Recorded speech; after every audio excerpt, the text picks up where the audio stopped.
Olá, queridos. Chegou o momento de nós tratarmos sobre mais um tema, mais um assunto. E o assunto de hoje é sobre descanso. Algo que é tão gostoso, tão agradável. Mas nós vamos ver o que a Bíblia fala sobre a nossa necessidade de descanso e se realmente há um dia em que nós devemos descansar. Então vamos lá? A primeira coisa que eu quero dividir com vocês é esta realidade de descanso. Perceba, um jogador de futebol, hoje, segundo as leis, ele não pode participar de uma partida em menos de 48 horas da última partida. Então, se ele joga hoje, segunda-feira, ele pode, no máximo, jogar na quarta-feira, bem depois do horário em que ele jogou na segunda. Então, ele tem que ter um tempo de descanso, de regeneração do seu corpo. Um campo de futebol, esses profissionais, eles não podem ser utilizados assim, um atrás do outro. Tem que ser pelo menos um dia de distanciamento entre uma partida e outra, porque é necessário descanso para que a grama não venha a morrer de forma natural. E por fim, queridos, um avião, entre um pouso e outro, entre decolagens e mais decolagens, ele já tem um descanso natural, né? Ele decola aqui, pousa lá, tem um período de reabastecimento, de conferência, mas a cada 300 ou 800 horas, dependendo do tamanho da aeronave, é necessário que a aeronave pare de voar para que haja toda aquela manutenção necessária, para que haja aquela avaliação. Então percebe que máquinas e coisas naturais precisam de descanso. E eu pergunto, e o ser humano? Será que o ser humano precisa de descanso? É claro, tanto que todas as noites você tira aí 6, 8, de repente 10 horas de sono, porque entende que o seu corpo precisa de descanso. E há um propósito nessa questão do descanso, e eu vou falar hoje sobre o propósito do sábado. Abra a tua Bíblia aí em Marcos, capítulo 2, o verso 27. Marcos, capítulo 2, o versículo 27. A Bíblia diz assim, para mim e para você. E acrescentou, o sábado foi estabelecido por causa do homem, e não o homem por causa do sábado. Perceba que o sábado, o dia de descanso, conforme o relato bíblico, ele foi criado por causa do homem, e não o homem por causa do sábado. Ou seja, eu não sou servo do sábado. Na verdade, é o sábado que me dá a oportunidade de servir, ou é o sábado que me serve. Porque o sábado foi criado por minha causa. Se não existisse o homem, não necessitaria do sábado. Preste bem atenção no que nós vamos falar daqui a pouco. Só que muitos dizem assim, mas o sábado, pastor, o sábado é para os judeus. Bom, vamos tirar essa dúvida em dois textos. O primeiro deles é em Gênesis, capítulo 2, verso 1 a 3. Gênesis, capítulo 2, verso 1 a 3, que diz assim. Assim foram acabados os céus e a terra e todo o seu exército. E havendo Deus terminado no dia 7º a sua obra que fizera, descansou neste dia e de toda a sua obra que tinha feito. E abençoou Deus o dia 7º, o santificou, porque nele descansou de toda a obra que, como Criador, fizera. Eu pergunto a você, Adão e Eva eram judeus ou americanos? Adão e Eva eram brasileiros ou eram chineses? Adão e Eva, eles eram africanos ou europeus? Perceba que essa pergunta é uma pergunta mais retórica. Adão e Eva não tinham uma nacionalidade. Mas desde o Éden, desde Adão e Eva, Deus havia separado o sábado, santificado o dia de sábado. Não havia judeus ainda. E eu quero agora ler para você um texto que fala no contexto onde já havia judeus. Isaías 56, o verso 6 e o verso 7. Isaías 56, o verso 6 e o verso 7. Perceba bem que esse texto aqui fala sobre a guarda do sábado. Você pode ler depois Isaías 56 todo e você vai perceber que é sobre a guarda do sábado. Veja bem, eu vou ler aqui desde o versículo 3, está aí do 6 a 7, mas vamos ler desde o versículo 3. Diz assim, 2, na verdade, 2. Bem-aventurado o homem que faz isso, e o filho do homem que nisto se firma, que se guarda de profanar o sábado e guarda a sua mão de cometer algum mal. Perceba que ele está falando de guardar o sábado e de cometer mal, fazer algo errado. Verso 3. Não fale o estrangeiro que se houver chegado ao Senhor, dizendo: o Senhor com efeito me separará do seu povo, nem tampouco diga o eunuco. Perceba que aqui está falando do estrangeiro e do eunuco. Eunuco naturalmente era alguém trazido de outra nacionalidade para servir ao rei. E então ele era castrado e ali servia como eunuco. Então nós estamos falando de dois contextos, onde dois tipos de pessoas que não são pessoas judias, ou seja, não são israelitas, não são judeus.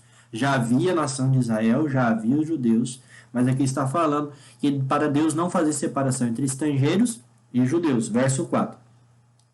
Porque assim diz o Senhor: aos eunucos que guardam os meus sábados, escolhem aquilo que me agrada e abraçam a minha aliança, darei na minha casa e dentro dos meus muros um memorial e um nome melhor do que o dos filhos e filhas. Um nome eterno darei a cada um deles, que nunca se apagará. Aos estrangeiros, está falando de estrangeiros, não está falando de judeus. Aos estrangeiros, verso 6, que se chegarem ao Senhor para o servirem, para o amarem, o nome do Senhor, sendo deste modo servos seus, sim, todos os que guardam o sábado, não o profanando, e abraçam a minha aliança, também os levarei ao meu santo monte e os alegrarei na minha casa de oração. Seus holocaustos, seus sacrifícios serão aceitos no meu altar, porque a minha casa será chamada casa de oração para todos os povos. Perceba que aqui nós estamos vendo que Deus ele está chamando os estrangeiros para guardarem os sábados. Ou seja, o sábado, querido, não era apenas para os judeus, mas era também para os estrangeiros. Ou seja, para toda a humanidade. E aí, queridos, nós encontramos o sábado no 4º mandamento. E ontem nós vimos que os mandamentos foram escritos pelo dedo de Deus. Lembra? Então veja bem, Deuteronômio capítulo 5 também fala sobre o 4º mandamento. Êxodo 20 fala sobre os 10 mandamentos e Deuteronômio capítulo 5 também fala dos 10 mandamentos. Em específico, o 4º, que é do versículo 12 até o versículo 15, que diz assim: guarda o dia de sábado para o santificar, como te ordenou o Senhor teu Deus. 6 dias trabalharás e farás toda a tua obra. Mas ao 7º dia, é o sábado do Senhor, teu Deus, não farás nenhum trabalho. Preste atenção agora. Nem tu, nem teu filho, nem teu servo, nem tua serva, nem o boi, nem o jumento, nem um animal algum teu, nem um estrangeiro das tuas portas para dentro, para que o teu servo e a tua serva descansem como tu, porque te lembrarás que foste servo na terra do Egito e que o Senhor teu Deus te tirou dali com mão poderosa e braço estendido, pelo que o Senhor teu Deus te ordenou que guardasse o dia de sábado. Percebem que aqui no mandamento nós vemos que Deus diz que quem não deve trabalhar não é somente o judeu, mas também o seu filho, sua filha, seu servo, sua serva e também os estrangeiros da porta para dentro. Ou seja, o mandamento do sábado é um mandamento dado para a humanidade. E o que Jesus fez quanto ao mandamento do sábado? Vamos ler? Lucas capítulo 4, versículo 16. Lucas capítulo 4, verso 16. Lucas 4, 16 diz assim: indo para Nazaré, onde fora criado, entrou num sábado na sinagoga, segundo o seu costume, e levantou-se para ler. Perceba que Jesus tinha o costume de, no sábado, ir para a sinagoga, que era a igreja da época. Ah, mas Jesus trabalhou o sábado. Queridos, quando alguém mencionar para você que Jesus trabalhou o sábado, peça para ele mostrar um verso na Bíblia onde Jesus entrou na carpintaria no dia de sábado. Jesus era carpinteiro. E entenda que o trabalho de Jesus era carpintaria. Mas em nenhum momento na Bíblia nós encontramos Jesus indo no sábado para a carpintaria. O que ele fazia no sábado? Ele curava, ele pregava, ele ia à sinagoga. Claro que isso é um trabalho para ele, mas é um trabalho em benefício do próximo. Ele não recebe nenhum recurso como na carpintaria. Ele faz isso pelo bem-estar do próximo. Então Jesus guardou o sábado. E se nós lermos lá em Marcos capítulo 2, que o sábado foi feito por causa do homem, no versículo seguinte diz que Jesus é o Senhor do sábado, pois foi ele que criou e ele também seguiu as suas orientações. Ele não seguiu as orientações dos fariseus quanto a inúmeras leis de proibições para o sábado, mas ele seguiu o sábado bíblico, que pede para que você leve paz, amor e adoração. Paz, amor para o próximo e busque a Deus em oração. E os discípulos? O que os discípulos fizeram? Bom, nós entendemos que após a morte de Jesus, que aconteceu numa sexta-feira, eles guardaram o dia de sábado, pois somente no domingo é que eles tiveram coragem de ir até o sepulcro. Mas vamos ver o que Atos capítulo 16 nos fala. Atos 16, verso 13 a 15. Percebe que aqui nós já estamos falando de Paulo. Paulo, ele se converteu aí por volta do ano 35, 36 depois de Cristo, ou seja, 4 a 5 anos após a morte de Jesus e 4 ou 5 anos após a ressurreição dele. E Paulo mesmo diz que ele recebeu o evangelho de Jesus e de nenhum homem. E o que ele fez com o sábado? Ele abandonou o sábado porque Jesus ressuscitou no domingo? Vamos ver o que a Bíblia diz? Atos capítulo 16, verso 13. Diz assim: No sábado, saímos da cidade para junto do rio, onde nos pareceu haver um lugar de oração, e assentando-nos, falamos a mulheres que para ali tinham concorrido. Certa mulher chamada Lídia, da cidade de Tiatira, vendedora de púrpura, temente a Deus, nos escutava. O Senhor lhe abriu o coração para atender às coisas que Paulo dizia. E verso 15, depois de ser batizada, ela e toda a sua casa nos rogou, dizendo: Se julgais que eu sou fiel ao Senhor, entrai na minha casa, e aí ficai. E nos constrangeu a isso. Perceba bem, Paulo estava numa cidade onde não tinha sinagoga. Paulo pregava muito nas sinagogas porque era uma maneira dele alcançar os judeus em primeira instância. Mas onde não tinha sinagoga, o que ele fazia? A Bíblia diz que ele saiu da cidade para um lugar calmo, próximo a um rio, e ali então ele estava com o propósito de orar. Ele estava com o propósito de orar, ele acabou pregando e batizando. Ele guardou o dia de sábado, pois ele estava fazendo a obra de Deus. Perceba que ele não estava fazendo tenda no dia de sábado. Ou seja, ele não estava trabalhando, ele estava fazendo a obra de Deus. E na nova terra, no céu, como é que será no céu? Vamos ler lá o que diz Isaías capítulo 66. Isaías 66. Você pode ler depois todo esse capítulo aí, queridos, e você vai perceber que Isaías 66 fala sobre a nova terra. Se você ler ali a partir do versículo 10, vai estar falando sobre a felicidade eterna de Sião. E o único lugar que é eterno que nós sabemos é a Nova Jerusalém, não é? Então veja bem, aqui é uma profecia. Isaías 66, no verso 10 em diante, é uma profecia. E o que nós temos no versículo 22 até o versículo 23? Olha o que a Bíblia diz. Porque como novos céus e nova terra, que hei de fazer, estarão diante de mim, diz o Senhor, assim há de estar a vossa posteridade e o vosso nome. E será que, de uma festa da lua nova a outra, e de um sábado a outro, virá toda a carne a adorar perante mim, diz o Senhor. Percebe que o texto diz sobre posteridade, ou seja, futuro. O texto também diz sobre novos céus e nova terra. Então não é ainda quando o povo retornou para Jerusalém, não. Está falando sobre novos céus e nova terra, aquilo que está confirmado em Apocalipse capítulo 22. E diz que no novo céu e na nova terra, que dia que nós vamos adorar ao Senhor? O dia de sábado. Queridos, é um dia de descanso escolhido por Deus para mim e para você. Ah, pastor, mas não tem nenhum texto no Novo Testamento dizendo que o sábado ainda tem validade. Se nós lermos Hebreus capítulo 4, abra aí a tua Bíblia, viu? Hebreus capítulo 4, verso 9. Olha o que esse texto diz.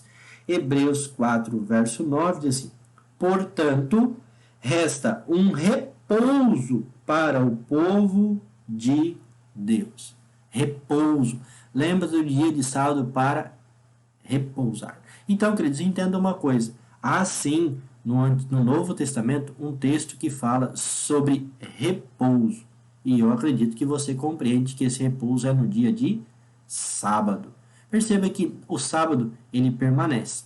E com quem Satanás está irado? Vamos ver com quem Satanás está irado? Apocalipse, capítulo 12, o versículo 17.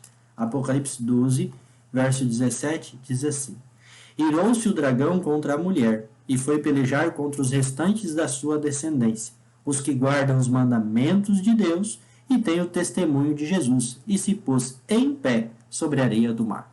Esse dragão, o próprio texto de Apocalipse capítulo 12, diz que é Satanás. E com quem Satanás está irado?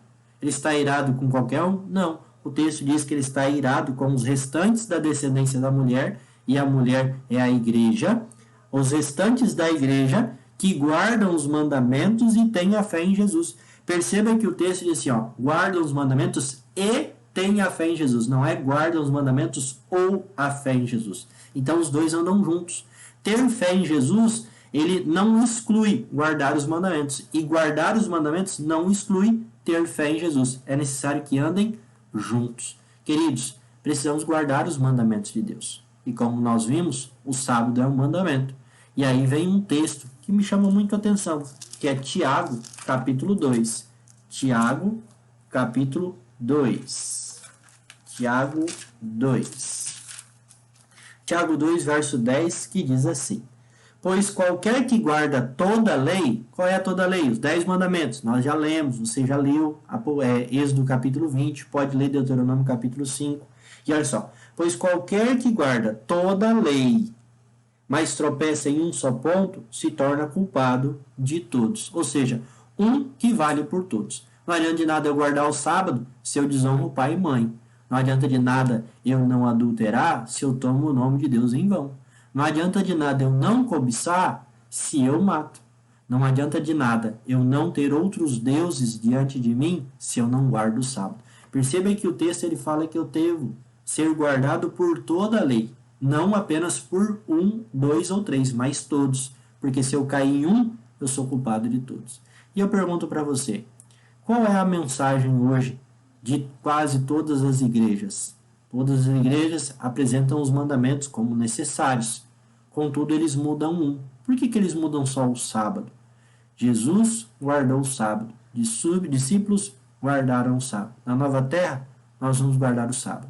Guardar o sábado não nos salva, mas guardar o sábado demonstra a quem eu sou obediente, porque o dia que eu guardar aqui na terra será o mesmo dia que eu guardarei lá no céu.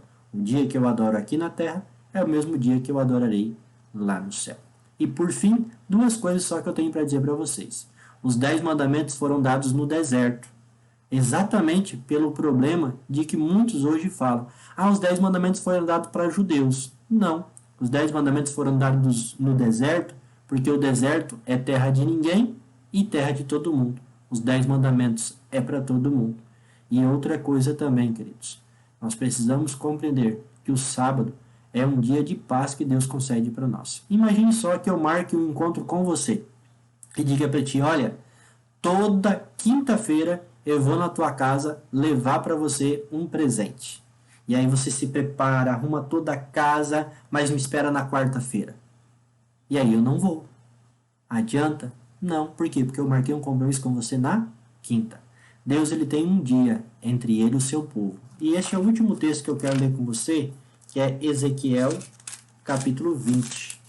Abra a tua Bíblia aí em Ezequiel, capítulo 20, o versículo 20. Ezequiel 20, o verso 20. E este texto nos diz assim: Santificai os meus sábados, pois servirão de sinal entre mim e vós, para que saibais que eu sou o seu Senhor, que eu sou o Senhor, vosso Deus. Perceba que Deus está dizendo que o sinal entre ele e seu povo é o sábado. O sábado é um dia de descanso. E por que vocês falam tanto do sábado? Porque todos os outros mandamentos já são pregados por aí, mas o sábado é um mandamento esquecido. Nosso próximo tema é sobre a mudança.